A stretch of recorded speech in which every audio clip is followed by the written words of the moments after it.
बिस्मिल्लाहिर्रहमानिर्रहीम। रब्बी यस्सिर वला तुअस्सिर तमिन। आज का हमारा टॉपिक ये है कि हम एक सेकंड के अंदर ऑर्गेनिक कंपाउंड का स्ट्रक्चर देखते ही इस बात का अंदाज़ा लगा लें कि इस ऑर्गेनिक कंपाउंड में जो कार्बन्स हैं उनकी हाइब्रिडाइजेशन स्कीम कौन सी है। वो sp3 हाइब्रिडाइज्ड हैं, sp2 हाइब्रिडाइज्ड हैं या sp हाइब्रिडाइज्ड हैं।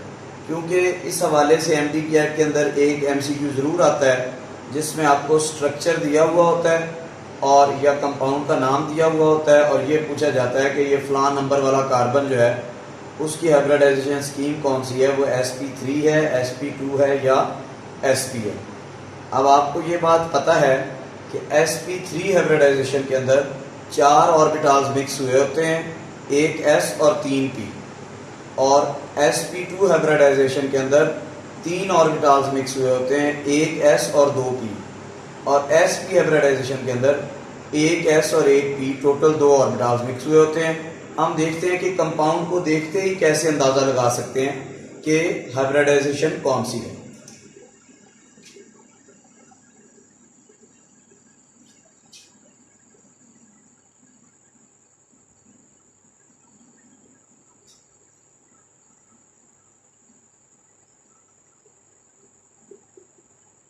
ये हमारे पास एक ऑर्गेनिक कंपाउंड है जो उन्होंने हमें दिया हुआ है।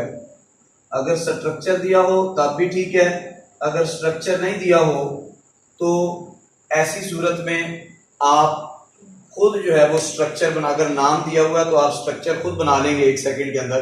प्रैक्टिस होनी चाहिए आपकी।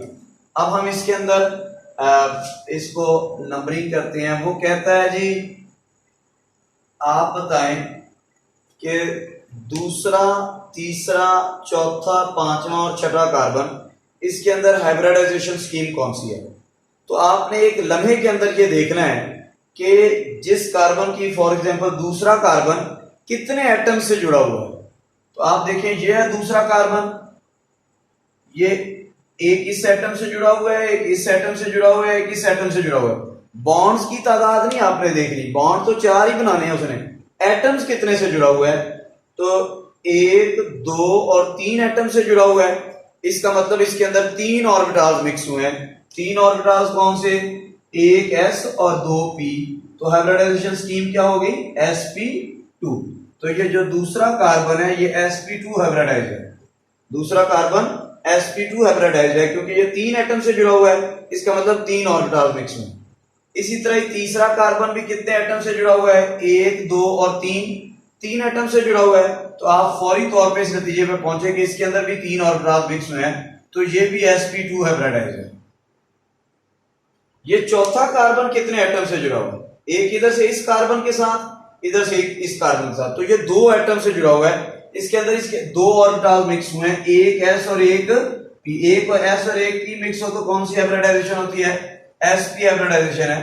तो ये कार्बन sp हाइब्रिडाइज्ड है। इसी तरह ही ये वाला कार्बन भी sp हाइब्रिडाइज्ड है।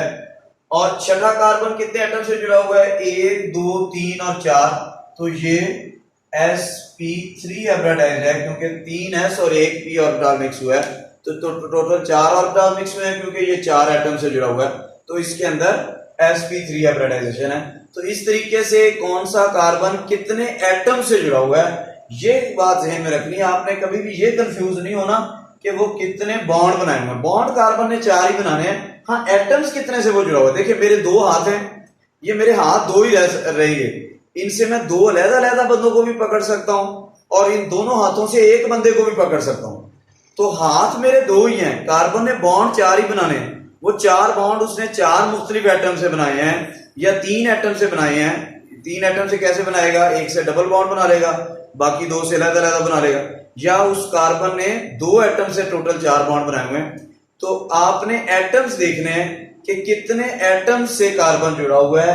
जैसे मैंने आपको बताया ये वाला कार्बन 3 कार्बन से जुड़ा हुआ है, ये वाला कार्बन भी 3 से जुड़ा हुआ है, 3 एटम से, और ये वाला कार्बन 2 एटम से जुड़ा हुआ है। तो इसके अंदर 2 ऑर्बिटल मिक्स हुए हैं, इसके अंदर 3 ऑर्बिटल मिक्स हुए हैं, और इसके अंदर 4 ऑर्बिटल मिक्स हुए हैं। तो जितने ऑर्बिटल मिक्स हुए हैं उससे आपको पता लग जाएगा कि हाइब्रिडाइजेशन कौन सी। तो बहुत आसान है, सिंपली आप देखें MD-CAT के अंदर आपको पता है कि सबसे अहम बात आपकी जो है वो आपका टाइम होता है, तो इंतहाई क्रिटिकली इसको आपने अपनी टाइम मैनेजमेंट करनी है। नेक्स्ट जो है वो मैं इंशाअल्लाह अज़ीज़ लेक्चर्स, आप इस मेरे चैनल को सब्सक्राइब कर लें, मैं इस पे इंशाअल्लाह नेक्स्ट लेक्चर जो है वो अपलोड करता रहूँगा MD कैट के टिप्स के हवाले से, ताकि आप जो क्वेश्चन आप कैलकुलेशन के लिए जाते हैं फिजिक्स या केमिस्ट्री में, तो वो कैलकुलेशन के बगैर आप सेकंड्स के अंदर वो क्वेश्चन सॉल्व कर सकें, ताकि आपका टाइम बच सके। अल्लाह आप सबका हामी नासिर हो।